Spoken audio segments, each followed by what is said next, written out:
আসসালামু আলাইকুম। কি অবস্থা সবার? আলহামদুলিল্লাহ আমরা তো অনেক ভালো আছি।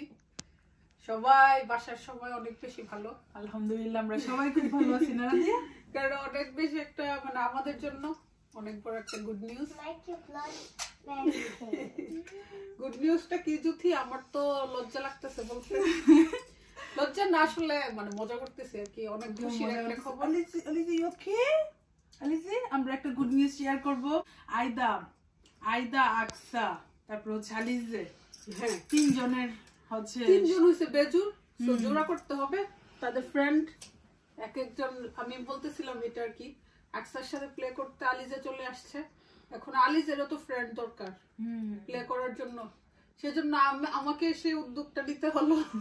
আলিজের মাম্মি নিচ্ছে না, তুমি নিচ্ছে না বলা যায়। হ্যাঁ না, আমি আলিজের মাম্মির পর এখন উদ্যোগটা আমি নিলাম। আলিজে সত্যি না কি ঘটনা তুমি বলো তো আলিজে? আর আমার মেয়েরা অনেক বেশি খুশি,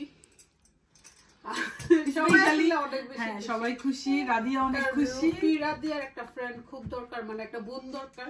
রাদিয়া তো কন্টিনিউয়াস বলে আকসা, তারপর সবাই তো দেখছে আকসা চলে গেলে রুফি অনেক কান্নাকাটি করে। আবার আমি কিন্তু জোর করে সেজন্যই আলিজে আর আলিজের মাম্মিকে রেখে দিছি, কারণ আল্লাহর রহমতে আমাদের বেবি আসলে তারপর যেতে দিব, নাহলে আমার মেয়েরা খুব কান্নাকাটি করবে, খুব আপসেট থাকবে।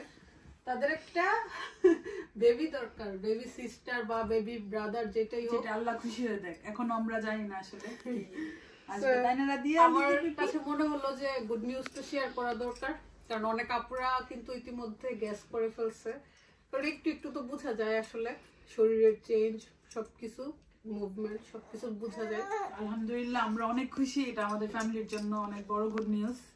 কারণ আল্লাহ খুশি হয়ে আসলে যেটা দেয় সেটাতেই খুশি না। তবে একদম দোয়া করে, আল্লাহর থেকে দোয়া করে এবার নিয়ে আসছি।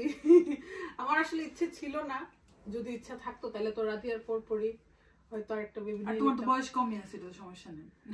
এটা সমস্যা না, তারপর ইচ্ছে ছিল না। আবার অনেক সময় ইচ্ছে ছিল, আমার 3টা মেয়ের খুব শখ ছিল। সো দেখি আল্লাহ কি দেয়। এখন মেয়ে ছেলে আল্লাহ যেটা খুশি হয়ে দেয়। সবাই দোয়া করবেন ইনশাল্লাহ। আর আমি এখন সুস্থ আছি। আমি তো মানে যখন অসুস্থ ছিলাম তখন আম্মা বলছিল আর কি, আমি যখন নিউলি প্রেগনেন্ট তখন দেশ থেকে ঘুরে আসছি, আম্মা বলছে, আপু বলছে ওদের হাতের রান্নাও খেয়ে আসছি। তো আমি আসলে এবার খুব লাকি, হ্যাপি।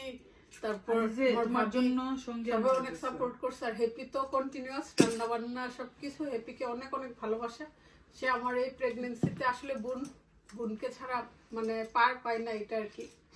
তো লাকি আগে আমাকে অনেক হেল্প করছে, আর এবার আমি বিশেষ করে হ্যাপির খুব হেল্প পাইছি। আর আলিজের সঙ্গে আমাকে উপরে খাবার দিয়ে আসতো। সো এই দিনগুলো আসলে আমি কখনো ভুলবো না। বোন সেজন্য করছে। এখন তোমার বোন যে রাদিয়ার জিজ্ঞেস করো রাদিয়া খুশি কিনা। Radia are you happy? Baby আসবে, নিউ বেবি। আলিজের সাথে খেলবে আর আলিজের জ্বালানি করবে কখন আসবে কখন আসবে। আমি তো বলতে বলতে একদম টায়ার্ড, মানে খুবই এক্সাইটেড। রাদিয়া তুমি এক্সাইটেড? তুমি সবাইকে বলো যে মাম্মির জন্য সবাই দোয়া করবা। তোমরা বলবা মাম্মির জন্য সবাই দোয়া করবা। বলো প্রে ফর মাই মামি।